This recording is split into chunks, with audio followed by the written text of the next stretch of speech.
Bonjour à tous, ravi de vous retrouver sur la chaîne Basket Session Reverse. Il n'y a pas eu de match, effectivement, il y a un petit break avant les matchs du play-in, mais il y a quand même un CQFR, bien sûr, et on a de l'actualité à décrypter, Shai, et on va commencer par les Jeux Olympiques. On va se projeter un peu sur le mois de juillet, sur le mois d'août, avec une début d'annonce. On a la liste quasiment définitive, en tout cas sous réserve de forfait de Team USA, et ça fait peur. Je vais te donner la liste et je vais te laisser réagir parce qu'on a effectivement une Dream Team, chose que tu nous annonces depuis plus d'un an quand même. Non, presque un an, je tiens à le souligner. Tu avais vu juste, en tout cas, si on reste sur la liste qui est pour l'instant fournie par Adrian Wojnarowski, par ses sources, on partirait sur du LeBron James, Stephen Curry, Kevin Durant, donc les trois de la génération, hein, leur dernière danse, leur Dream Team à eux, avec Joel Embiid, Anthony Davis, Devin Booker, Anthony Edwards, Jason Tatum, Jrue Holiday, Bam Adebayo et Tyrese Haliburton. En gros, si je dis pas de bêtises, il n'y a que du All-Star. Bon, Holiday, c'est un peu moins All-Star cette saison, mais on a compris, on sait qu'il a quand même cette étiquette. Il reste une place à pourvoir, mais on a un effectif flippant. C'est bon, ça va mériter en tout cas, enfin, c'est ce que LeBron, je pense, voulait, parce qu'il faut dire qu'il est à la tête, il est quand même, moteur dans ce projet-là. À partir du moment où il a acté qu'il voulait jouer, une des Jeux olympiques, il y avait cette idée, je pense, de faire partie d'une dream team pour marquer le coup, dans sa génération, d'être le patron d'une équipe, américaine et ouais, bah, ouais, ça remonte à j'étais en train de regarder, ça remonte à septembre 2023, je crois. Un peu avant même. Un peu avant, ouais, Août. on Je en vais regarder discutait. combien tu en avais en commun, parce que tu en as quand même 7 pour le moment en commun, ce qui est Ouais, je me suis fait énorme. avoir par C'était même août. ouais, je me suis fait avoir par Draymond Green, que j'avais mis dedans, entre-temps, il avait pas encore pété un boulard, sur le terrain et au point de plus être désiré. J'avais mis Zion aussi, mais il est pas dedans et Kawhi, alors parce qu'il reste une place parmi tous ceux que tu as dit, c'est déjà un Ouais. roster absolument monstrueux. Il reste une place qui pourrait être, Kyrie Irving, auquel cas, Théophile Messer devra acheter un maillot de l'Olympique de Marseille. Selon notre pari, ou ça peut être Kawhi aussi donc bon, l'effectif est monstrueux, je sentais le coup de la dream team parce que c'est voilà, c'est parce que c'est LeBron, parce qu'à partir du moment où The Athletic avait dit: «LeBron a pris son téléphone et a appelé Steph Curry, Kevin Durant pour leur dire: "Les gars, on doit marquer notre génération, on est sur la fin, il faut qu'on voilà, il faut marquer le coup"». Ce sera peut-être la dernière fois avant longtemps qu'il y aura une équipe américaine aussi compétitive sur le papier.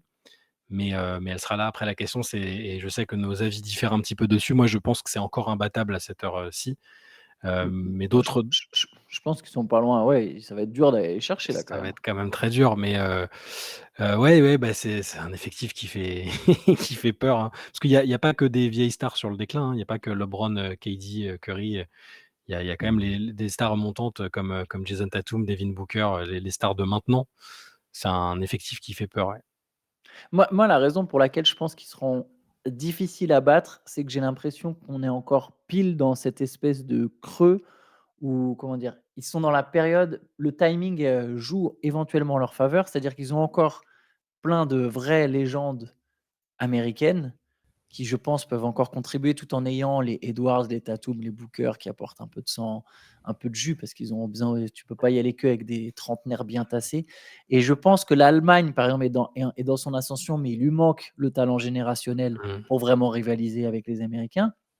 La France a le talent générationnel, mais il vient d'arriver, ça va être sa première campagne avec Léa, Victor Wembanyama, donc je pense qu'il sera pas prêt tout de suite à vraiment concurrencer. Quand je parle de concurrencer, c'est au point de se dire: «Bah, ouais, non, mais la France va gagner la médaille d'or», tu vois? Là, on peut Mmh. pas dire: «La France va gagner la médaille d'or». On Non. peut dire: «Ouais, ils seront peut-être dans la course, si tout clique bien, il y a un monde où peut-être effectivement», mais c'est plus du rêve que ça relève plus du rêve que de la certitude, je trouve.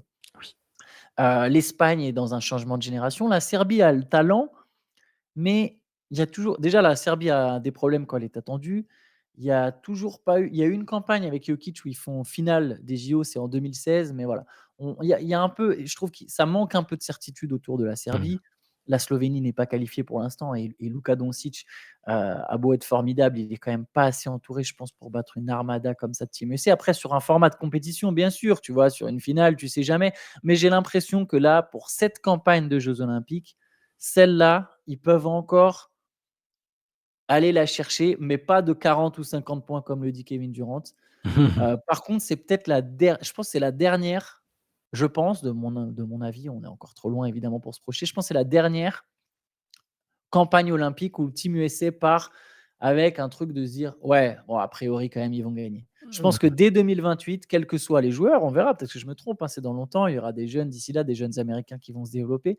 Mais je pense que dès 2028, il y a sur la ligne de départ, les Team USA aura pas un pied devant, par rapport à certaines nations, européennes, je pense. Ouais, alors je C'est un sais pas pro si on verra. ouais, je sais pas si Kevin Durant, aura raison, hein. Je pense qu'il y aura quand même une marge assez importante par rapport à la plupart des équipes. Parce que Kevin Durant, c'est qu'en FIBA, c'est quand même c'est 40-50 violent. points, Non, mais tu as même pas il 40, a enfin, contre France, Canada, c'est je pense pas qu'il y aura 40-50 points, sinon c'est oui, j'ai que pas c'est cité le problème. Canada. Bah, J'ai pas cité le Canada, Le qui Canada, pour aura moi, plein c'est de l'équipe qui a le plus de chances parce que s'ils viennent, en full force, ils ont un effectif de joueurs NBA, dans la force de l'âge, qui sont vraiment bons. Ça reste inférieur à ce que va envoyer, enfin voilà, faut faut rappeler le trio de base, le trio légendaire LeBron, KD, Curry, pour cette génération-là, c'est d'une violence inouïe et on n'a pas même pas encore complètement parlé de tous les autres, mais non, mais les mecs ont hem 38 piges, hein. et 39 piges pour LeBron, LeBron a 9, après les autres, ils sont encore à ça va et c'est encore c'est un âge physique, hein, acceptable. le jeu FIBA, hein. Ouais, mais ils peuvent se permettre de jouer 15-20 minutes et de il y en a pas un qui va devoir, qui est obligé de mettre 40 points pour sauver la patrie a priori.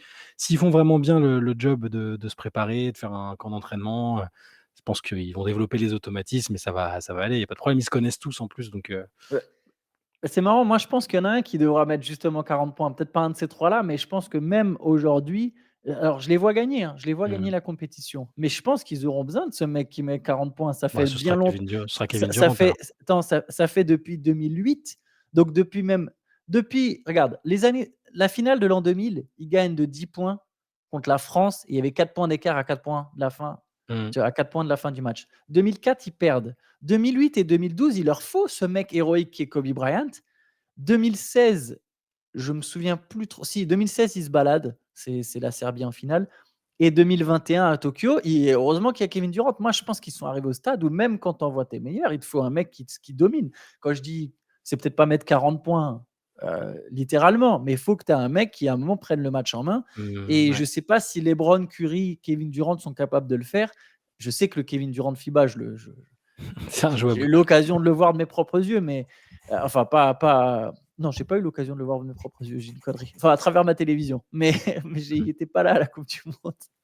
Mais bien sûr qu'il domine comme jamais, mais c'est pas c'est plus le Non, même mais joueur non plus, hein. d'habitude, il y a une superstar et autour des bons joueurs. Là, c'est que des stars, c'est que les meilleurs joueurs de leur propre équipe. Enfin, ça me paraît assez, ouais, je veux pas être défaitiste, hein, mais puis c'est bien, franchement, c'est bien qu'à Paris, il y ait comme ça une constellation de stars, un truc je reviens sur l'étiquette Dream Team qui me paraît important parce que, voilà, nous, on est un peu on va jouer la nostalgie même si, bah, enfin, moi, j'avais 5 ans quand il y avait la Dream Team, mais culturellement, ça a été important, pour plein de gens et je pense que LeBron et les autres vont vouloir avoir cette équipe-là, pouvoir dire: «J'étais de la dream team de 2024», tu vois? Et en espérant, recréer des vocations, des trucs comme ça. Je C'est comme ça que je vois le truc et c'est pour ça que là, ils savent, qu'ils ont une responsabilité, ils savent qu'il y a une pression gigantesque. Tu imagines si les Américains gagnent pas avec cette équipe-là? Parce que Ah mais ils seront même aussi si les très vieux les ouais, les autres équipes ont moins peur, hein, et tu sais, bien ils sûr, jouent tous en NBA, ils les affrontent, hein, ces mecs-là. Ils voient je le sais, vent mais tourner.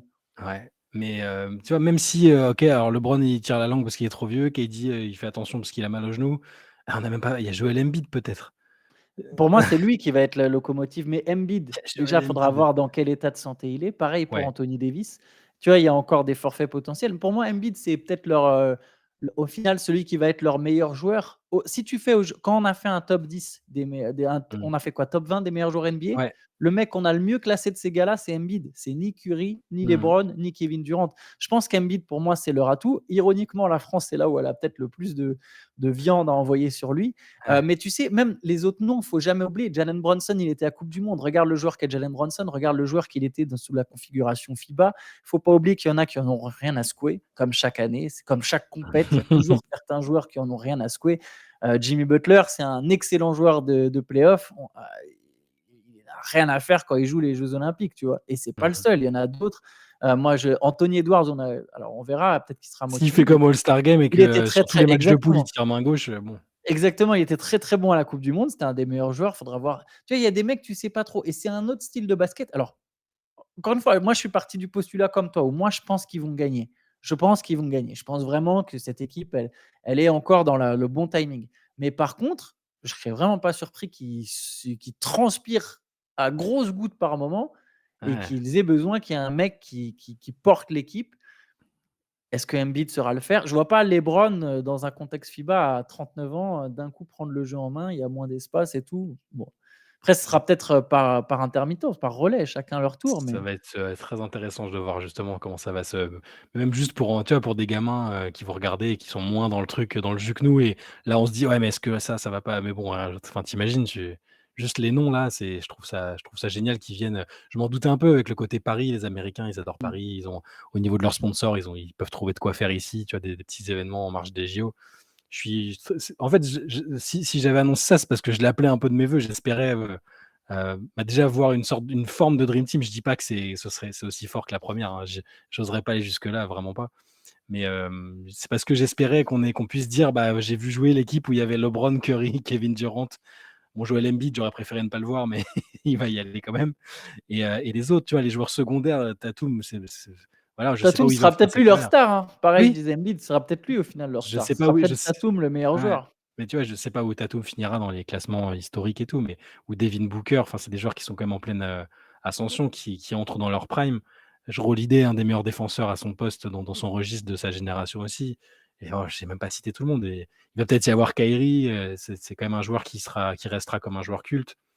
Enfin voilà, on va observer un peu, on vous dira qui sera le 12e, mais ça et je me demande d'ailleurs si le 12e est-ce qu'ils vont respecter un peu l'espèce de tradition qu'ils avaient, de De prendre ramener un un joueur, soit universitaire. un universitaire, du coup, enfin après je dis ça, je vois pas qui Ils ça ont pas pourrait de parce gros que prospects cette cette année année. cette année, Non. ouais C'est Cooper Flag, il me je sais pas s'ils ont le droit de ramener un lycéen, peut-être à qu'ils 1 an près, je pense qu'ils prenaient Cooper Flag. Genre si ouais, les ah JO oui, avaient eu lieu l'année d'après, je pense que c'était Cooper Flag, mais là ça aurait été leur, effectivement, leur Christian Laettner, un blanc de Duke, ouais. qui rejoint l'effectif.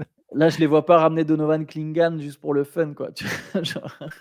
Genre ou Rob Dillingham. Ouais, non, non, ça le fera pas. Bon allez, on passe à la suite. Il y avait une draft cette nuit, c'était la draft WNBA Ouais. et sans surprise, Caitlin Clark a été choisie en première position par le Indiana Fever. Tout le monde le savait, hein, c'est un peu 1 an après Wembanyama. Cette fois-ci, on a le phénomène Clark chez les filles.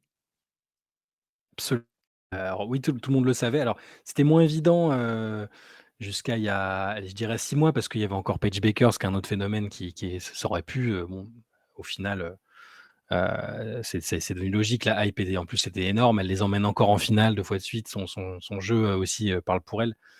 Donc oui, il y a 0 surprise, c'était juste voilà, c'était comment dire? La cérémonie de passage, et maintenant le plus difficile commence. J'avais écrit un article dessus, ou peut-être que je semblais sceptique alors que c'est pas le cas. Je rappelle que puis ça fait 4 ans que je me suis levé la nuit pour regarder des matchs des Iowa Hawkeyes, chez les filles, donc c'est que je peux vous assurer que j'étais conscient du phénomène et j'adore cette fille. Elle est en plus très, très, très, très éloquente, elle est sympa, elle est bonne cliente. Mais le plus dur commence quand même parce que là, il y a une attente un peu d'un public nouveau qui regardait pas du tout du basket féminin, encore moins du basket universitaire, encore moins de la WNBA et qui va se mettre à regarder et je vois des filles, jeunes, des ados qui se disent: «Ah, je vais regarder Caitlin Clark», comme elles avaient commencé à regarder un peu Sabrina Ionescu, des filles qui ont voilà, des modèles de chaussures qui vont sortir, qui sont un peu qui vont être des modèles. Donc le plus dur commence parce que là, elle va se frotter à des filles, à des c'est ce qu'a dit Torazi avec ses mots à elle, en disant en gros, «T'inquiète ma cocotte, on va Mmh. on va On on va pas t'attend. on t'attend» et elle a raison parce que beaucoup des gens du public nouveau qui arrive, n'est pas instruit sur l'histoire de la WNBA, qui est une histoire jeune, mais avec des joueuses monstrueuses qui sont passées par là, dont Diana Taurasi et elle va se friter avec des joueuses qui sont les meilleures du monde. Il y a pas, c'est pas la fac, où il y a beaucoup de joueuses, très, très bonnes et prometteuses. Là, c'est que des pros, c'est que les meilleures joueuses du monde qui dominent tout quand elles vont en Europe, qui dominent tout avec Team USA, qui dominent tout en WNBA aussi. Et elle va avoir une cible dans le dos et elle a les armes, le mental pour y répondre. Mais il faut pas s'attendre à ce que, je pense, bah, qu'elle mette 40 points par match, qu'elle joue toute seule et qu'elle emmène, une Indiana Fever qui est absolument pas compétitive depuis plus de 10 ans, et la retraite de Tamika Catchings. Faut profiter, faut l'accompagner, faut suivre, patiemment ses débuts et s'enthousiasmer parce qu'elle va faire des choses dingues qu'on n'a jamais vues. Mais voilà, faut pas mettre trop de pression, j'espère que, voilà, que la hype va rester élevée, que les gens vont vont se lever pour regarder les matchs. La 90 des matchs des Fever seront diffusés, je crois, l'an prochain, Aux États-Unis, en tout cas, oui, et puis aux j'imagine Éta qu'en oui, France, aux États-Unis. beIN diffuse déjà la WNBA, un match par semaine, il me semble, et je pense qu'ils vont cibler les matchs de Caitlin Clark, même si ça fera Oui. peut-être, comme un temps avec Victor Wembanyama. C'est-à-dire que si le Fever est pas du tout compétitif et que ça donne des matchs un peu moyens, peut-être que le choix sera moins pertinent, mais ouais, ouais, non, mais i i ça va déclencher, j'espère que ça va aider encore plus à amener de la visibilité et de l'intérêt autour de la WNBA, ouais. Il y a eu 2 Françaises prises dans le top 10. Ouais, alors, c'est Carla Leite qui jouait, qui est meneuse, qui était meneuse à Tarbes cette année, qui était passée par l'Asvel, qui avait été envoyée à Tarbes parce qu'il y avait pas de place à l'Asvel pour des jeunes joueuses, on avait déjà vu ça avec Marine Fotou quelques années, auparavant, et Carla Leite a été prise en 9e position par les Dallas Wings. Alors, Dallas a un effectif déjà complet, donc c'est plus un pari pour la suite. Sauf surprise, je pense pas elle ira jouer cette année. Elle va jouer, normalement à Villeneuve, qui a été en finale de l'Euroleague. Elle va jouer à Villeneuve cette année. C'est un très, très gros talent. Elle a beaucoup de qualités, et je pense qu'elle a un avenir en WNBA à un moment. Et en 10e position, juste après, Leila Lacan, que, le grand public a déjà vu sur des compétitions internationales avec la France. Elle est jeune, mais elle était déjà dans le groupe, de Toupane, dernièrement. Elle a été prise par le Connecticut Sun qui, pareil, a déjà un effectif hyper, hyper chargé, et pareil, je pense qu'elle ira pas cette année, surtout une année olympique où elle a des chances de faire partie du roster. Mais, dans tous les cas, c'est une bonne nouvelle. Ça montre que le basket français est suivi. C'est une draft, qui était annoncée générationnelle quand même. Il y a 2-3 filles qui s'en sont retirées pour se présenter à l'année prochaine, mais ça reste une draft, historique en termes de talent, puisqu'on parle de Caitlin Clark, mais il y a Cameron Brink, dont je pourrais parler pendant des heures, Angel Reese, qui est un personnage un peu clivant, mais qui est là aussi. Il faut se dire qu'il y a 2 Françaises au premier tour. Il y a 2 Françaises dans Mmh. le top 10, donc c'est que ces filles-là ont beaucoup de talent, et que le basket français, a beaucoup de joueuses, de grand talent. Donc, elles seront pas, je me trompe peut-être, mais je pense qu'elles seront pas en WNBA cette saison, mais elles y seront à l'avenir, et ça va être, ça va être une raison de plus de suivre, parce que je sais qu'il y a beaucoup de gens qui ont suivi les matchs de New York parce qu'il y avait Marine Johannes. Il y aura plein de bonnes raisons de suivre la WNBA avec des Françaises, à l'avenir aussi. Allez, on peut enchaîner avec, 2 petites infos. La première, c'est que les Nets ont trouvé leur coach. Ça ne Ça sera y pas est. Kevin Ollie, il a juste assuré l'intérim, ça sera Mmh. Jordi Fernandez. On parlait du Canada tout à l'heure, c'est justement le coach de la sélection Ouais. canadienne. Il avait fait du très beau boulot. Il était assistant de Mike Brown aux Kings. Il a contribué pour le coup, là aussi, au renouveau des Mmh. Kings et il va donc coacher les Nets. Je pense que c'est une super pioche. Ouais, ça faisait partie, donc il y avait 3 finalistes. Il y avait, donc Jordi Fernandez, mais le nom de Mike Budenholzer qui était ressorti. Je pensais presque qu'ils allaient se tourner vers lui, sauf que ça a plus de sens de faire Jordi Fernandez. Mmh. Ça ressemble plus à un choix pour, de la reconstruction qui s'amorce peut-être? Pas Un coach, forcément, pas tu forcément, penses? je pense. Non, Un pas coach assez forcément. jeune, hein, il est quoi? Un jeune Quadra, qui a quand même une patte un peu développement des joueurs. Budenholzer, je le voyais pas repartir d'un projet de zéro, tu vois? Oui, oui, mais Fernandez, j'imagine un peu plus. il y a une notion de développement effectivement, mais pas forcément de redémarrer à zéro, je pense. Mmh. Tu vois, par exemple, quand Brad Stevens, il arrive aux Celtics, effectivement, il y a une saison faible, mais derrière ça monte vite. Là, en fait, j'ai l'impression ils ont besoin d'un mec qui saura tirer le meilleur d'un effectif imparfait. En Mmh. attendant de pouvoir reconstruire plus tard, une fois qu'ils auront Tu récupéré Ouais. d'autres pics ou qu'ils auront fini par céder leurs pics, en espérant qu'ils les cèdent pas trop. Et vu qu'il est jeune, ils peuvent travailler sur la durée. Tu as peut-être raison. Alors, il est jeune, mais ça fait super longtemps qu'il est dans le circuit, et à chaque fois, il a eu des postes où, chez les Cavs, il était au players development déjà. Mmh. Il a bossé beaucoup avec Kyrie notamment, qui a toujours dit beaucoup de bien de lui. Heu, en 2000 et donc c'était en 2009, il était aux Cavs, je crois. Il a commencé en 2009, donc ça remonte, hein, tu vois? Il était très jeune. Ah mais il avait à peine Il la a bossé avec trentaine, putain, il pouvait pas être autre chose que players development à ce moment-là. Bien sûr, mais et du coup, il a aussi bossé avec LeBron qui avait dit beaucoup de bien de lui. Et chez les Nuggets, il a passé 6 ans à Denver quand même, entre 2016 et 2022, et pareil, il était en charge, du développement des joueurs. Ils ont tous dit que c'était un super coach. Aux Kings, alors il était associate head coach, donc c'est quand même il était monté en grade, et avec le Canada head coach. C'est juste que moi, je le vois avoir plus une patte développement bah, dans ma réflexion, ça ressemble à un coach qui va développer des jeunes joueurs. Oui, Mais tu as raison, mais ça ils veut ont déjà des jeunes joueurs, en fait. Ils ont tu vois, ouais, développer, c'est pas forcément aller chercher ouais. c'est pas forcément pour des prospects. Parce que là, justement, le but des Nets, je pense, c'est de réussir avec un effectif middle à être pas trop mauvais. Parce Mmh. qu'ils ne peuvent pas tanker. On en a parlé l'autre fois, mais Ouais. à tu n'auras pas de prospects si tu tankes, vu que tu auras pas tes choix de draft. Donc tu peux tanker, finir dernier, tu as le premier pick, c'est pas toi qui le développe, Mmh. c'est les Rockets. Donc tu vas développer qui? Le 16e choix des Rockets avec qui tu as échangé? Tu vas développer le 20e choix des Mavs, tu vois, ça n'a pas d'intérêt. Là, le but, c'est de développer les Cam Thomas, les Nick Claxton, peut-être même Michael Bridges, les Cameron Johnson, peut-être relancer Ben Simmons, tirer le meilleur profit des talents que tu as à disposition pour essayer de au moins accrocher play-in, play-off pendant 3 4 ans. Et comme ça, peut-être même tu vas attirer une star en mode ah bah tiens, ça Mmh. travaille bien, c'est à côté de New York. À New York, il y a déjà un tel, un tel, un tel. Tu vois, tu peux éventuellement signer un mec. Et puis surtout, il y a un moment, tu vas finir par les récupérer, tes pics, tu vois. Et Ouais. puis là, tu pourras enclencher peut-être sur du tanking en ayant déjà un bon coach. Moi comme j'ai dit, je serais très surpris qu'ils cassent tout parce que je ne vois pas casser tout. Pourquoi, en Mmh. fait? Non, c'est possible, ouais. Sauf si tu récupères le pic. Ou peut-être qu'effectivement, le soir de la draft, ils ont un coup de cœur, je sais pas, sur Zachary Rizaché ou sur un autre mec et ils envoient Michael Bridges, tu vois? Ça, Mmh. c'est des possibilités. Mais cette équipe, elle peut pas juste tanker. Ce que je veux dire par tanker, c'est qu'elle peut pas juste essayer d'aligner Ouais. le pire effectif possible et se dire: «Bah, on va viser le first pick», vu que de toute façon, ils n'auront pas le first pick. C'est-à-dire que même s'ils récupèrent le first pick à la loterie, ce sera pas le leur. Mmh. Donc En tout cas, j'aime bien le choix parce qu'il a un profil, original, un peu moderne. En même temps, il a de la bouteille parce que ça fait longtemps qu'il est là.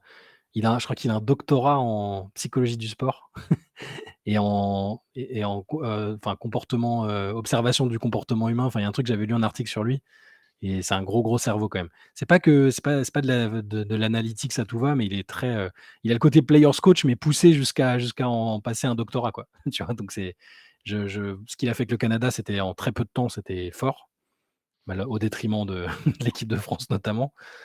Mais voilà et puis, je trouve que c'est un bon choix finalement. J'aime bien quand, ça se renouvelle un peu. J'aime bien Mike Budenholzer, j'aurais été content de le voir revenir, mais je pense que c'est bien aussi qu'il y ait quelqu'un de nouveau un nouveau au poste de head coach en NBA qui ait l'opportunité de faire ça.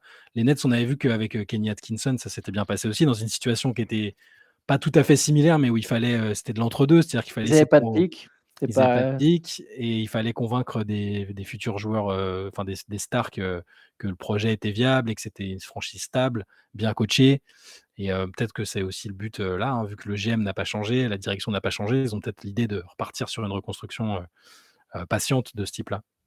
ouais, moi je trouve que c'est un très bon choix. On verra ce que ça donne évidemment sur la durée d'ailleurs, hein, pas dès l'an prochain, mais je Mmh. je suis persuadé que les Nets ont fait un bon choix. Peut-être dernière petite info, elle concerne les Français Ousmane Dieng et Olivier Sarr. Ils ont été sacrés en J-League. Le Ouais, OKC Blue, qui est champion de J-League en battant les Celtics de Maine, quoi, ouais. avec Ousmane Dieng, MVP des finales. Il met MVP, ouais. 25 points sur le dernier match. Il finit à 17 points de moyenne. Olivier Sarr a aussi fait un double-double sur le dernier match. Je n'ai plus les stats exactes, mais il a fait un double-double. Et voilà, les deux Français qui sont sacrés avant de rejoindre l'effectif du Thunder. Ça fait plaisir parce que, on en avait déjà parlé, mais Ousmane Dieng, je pense que s'il joue pas au OKC, s'il joue dans une autre équipe, qui est pas aussi compétitive, parce que le Thunder a fini premier de la conférence Ouest, donc pour des rookies, bonjour pour, s'imposer, sauf si tu t'appelles Chet Holmgren. Je pense que s'il est dans une autre équipe, il est dans la rotation sans souci parce que c'est pas un jeune joueur parfait, hein, on a quand même vu des choses et voir qu'il travaille bien dans l'équipe, dans le programme de J-League qui est le plus compétent de la NBA parce que OKC, a beaucoup utilisé ces moyens-là pour développer ses joueurs et l'OKC Blue est toujours bon. Mark Daigneault a été coach du OKC Blue. Je trouve que c'est très rassurant, c'est très encourageant. Ça montre aussi que lui, il est impliqué, voilà, qu'il a l'opportunité qui lui est donnée de se montrer à l'étage du dessous. Il y a des joueurs qui seraient déprimés, qui diraient: «Non, bon, bah, voilà, moi, c'est la NBA, j'étais pris dans la loterie», enfin et non, il a fait le job là sur cette période-là. Olivier Sarr, de toute façon, c'est pareil, c'est un métronome à ce niveau-là. En fait, les 2 sont entre le niveau J-League Mmh. et celui d'une bonne équipe NBA. Je pense qu'ils pourraient tous les 2 être dans une rotation NBA, et jouer un peu sans qu'on se dise: «Ouh là, ils sont pas au niveau». C'est 2 joueurs qui ont du talent, Ousmane Dieng un peu plus, son plafond est plus élevé. Olivier Sarr, c'est un joueur très solide, hein. Non, c'est clair. On espère que les 2 auront peut-être Mmh, l'occasion de jouer. Alors c'est pas sûr qu'en play-off, il y ait vraiment du temps de jeu pour eux, à part sur du garbage time. mmh. Mais bon, pour Ousmane Dieng, au final, c'était que la deuxième saison, hein, et je sais pas pourquoi dans ma tête, à un moment, c'était la troisième. Il était que sophomore. C'est vrai Ouais. qu'on attendait une petite évolution. Bon, le Mais il croit Thunder a beaucoup en lui, hein. progressé plus vite. OK, Ouais, si je croit en pense lui, que c'est pour ça, ils veulent vraiment le c'est ce qu'ils avaient dit, tu vois tous les discours sur lui en pré-saison, tout ce que dit Marc Daigneault, ils vraiment c'est un projet en développement, ils l'ont pris assez haut, c'est ils espèrent que d'ici 1 an ou 2, il soit vraiment un membre important de la rotation parce que l'effectif va changer par la force des choses et ils comptent beaucoup sur lui. C'est un joueur avec un profil moderne, il est hyper mmh, polyvalent, attaque, exactement. défense, il a une taille, Athlétique, athlétique, voilà. Donc ouais, c'est une très bonne nouvelle. Ça paraît anecdotique, mais c'est une très bonne nouvelle, je trouve qu'on le voit aussi, concerné. ouais, et puis c'est une bonne nouvelle pour le basket français du coup, hein. C'est vraiment Absolument. quelqu'un qui peut se greffer avec Victor, avec justement Sarr, mais Alexandre Sarr, Bilal Ouais, le Coulibaly, frère, ouais. c'est le frère, bah, peut-être aussi Olivier, on verra, mais Mmh. c'est un joueur à ne pas oublier parmi les talents tricolores. J'espère qu'il sera pris dans la playlist élargie d'ailleurs de Vincent Ce Collet serait aux Jeux bien. olympiques. Pour Ouais, mais je pour le fameux training camp où il y a des places exactement. à gagner, c'est ça? On va voir. Ouais, q après qu'il soit pris au JO ou pas, à Mmh. voir, mais qu'au moins, tu vois, il puisse se tester sur des matchs amicaux, voir un peu le groupe, prendre connaissance des systèmes. Après, même si Mmh. on sait que le coach va peut-être changer et cetera. J'espère qu'il sera dans la playlist élargie. On va se laisser là-dessus. On se retrouvera demain. On pourra faire un débrief des premiers matchs de play-in, ceux de Ouais, la conférence Ouest. Donc, il y a Lakers, Pelicans et Warriors, Kings. Il y aura déjà une équipe éliminée pour le coup. ouais. À quelle heure sont les matchs, cette nuit? Aïe, je te pose une colle et merde. J'ai pas Mais regardé. Je vais c'était te pour ça. dire, une Ouais. heure et demie et 4 heures du matin. Parfait, ça veut dire que Donc voilà, les gens vont pouvoir nous suivre sur la late session et dans la foulée, au lieu d'aller se exactement. coucher, enchaîner avec, voilà, en Et je apéritif, c'est pense très que bien. c'est ce que je vais faire. Il y a moyen qu'il y ait une petite nuit blanche, de mon côté, cette nuit. Mais oui, donc Late Session évidemment, rendez-vous à 23 heures. Et je te propose, Shai, je l'annonce du coup Oui? après tout le monde, je te propose qu'à minuit, on Ouais. lance les pronostics. Ah! Voilà, vu que j'arrive toujours un peu en retard, vu qu'on a d'autres laters qui arrivent en retard, voilà. Là, vous avez pas d'excuse minuit, les retours d'entraînement à Bitumka, j'ai en tête notamment là, minuit normalement c'est bon, hein. Minuit, on peut se faire les pronostics de la late session comme Ah, l'an dernier. On avait fait gagner un MOOC. absolument. Théo me regarde avec un regard genre semi, «Qu'est-ce qu'il raconte lui?» Mais voilà, il me souffle dans l'oreillette, on peut faire gagner un MOOC aussi cette saison et il faudra qu'on fasse à un moment le débrief des pronostics de la saison régulière. On pourra faire éventuellement gagner, par exemple, un livre «Une saison en enfer» sur les pronostics de la saison régulière. Éc Je regarderai ça é d'ici la semaine pro écrit par, un certain Antoine Pimel, hein, d'ailleurs, et toute la en grande rédac. partie et toute la rédaction, mais voilà, inspirationné par, par Antoine Pimel. Pas mal inspirationné, j'aime bien. Bon, sur ce, du coup, n'oubliez pas le rendez-vous 23 heures, le début de la late session et minuit, le début des pronostics. Mais vous avez le droit d'arriver à 23 heures, hein. C'est pas parce que moi je suis en retard que tout le monde doit être en retard. C'est Vous ça, pouvez c'est arriver me avant. laissez pas en galère les gars, me laissez pas tout seul. Yes, bah écoutez, bonne journée à tous et on À se ce retrouve soir, ouais. bientôt. Ciao, À ce ciao. soir, ciao. Au revoir, ciao.